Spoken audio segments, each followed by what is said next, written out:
ত্রিপুরার বিলোনিয়া সীমান্তে অবৈধ অনুপ্রবেশের অভিযোগে ক্যামেরুনের এক নাগরিককে গ্রেফতার করেছে বিএসএফ।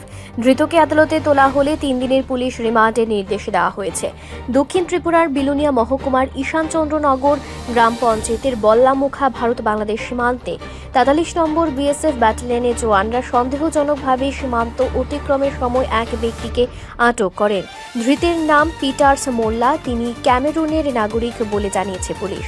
বিএসএফ প্রথমে তাকে নিজেদের ক্যাম্পে নিয়ে গিয়ে প্রাথমিক জিজ্ঞাসাবাদ করে, পরে আইনি প্রক্রিয়া সম্পন্ন করে বিলোনিয়া থানার হাতে তুলে দেওয়া হয়।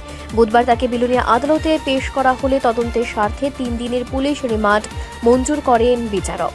পুলিশ সূত্রে জানা গেছে কিভাবে তিনি সীমান্ত পর্যন্ত পৌঁছলেন, কার সহায়তায় ভারতে প্রবেশের চেষ্টা করেছিলেন এবং এর পেছনে কোনো মানব চক্র যুক্ত রয়েছে কিনা, অপরাধমূলক নেটওয়ার্ক জড়িত রয়েছে কিনা তা খতিয়ে দেখা হচ্ছে।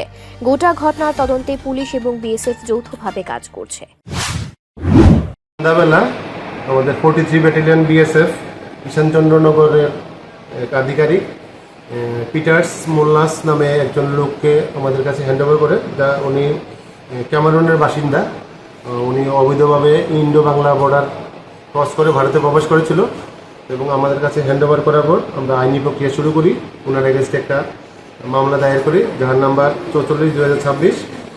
এটা ইমিগ্রেশন ও ফরেনার অ্যাক্ট 2025 ওই সেকশনের রিলিভেন্ট সেকশনে একটা মামলা হয়েছে এবং ওই মামলার আসামি পিটার্স মোল্লা, যিনি নাকি ক্যামেরুনের ন্যাশনাল, ওনাকে আজকে আদালতে প্রেরণ করা হয়েছিল এবং আদালত আমাদের প্রেয়ার অনুসারে 3 দিনের পুলিশ রিমান্ড মঞ্জুর করেছেন। বর্তমানে আসামি পুলিশ রিমান্ডে আছে।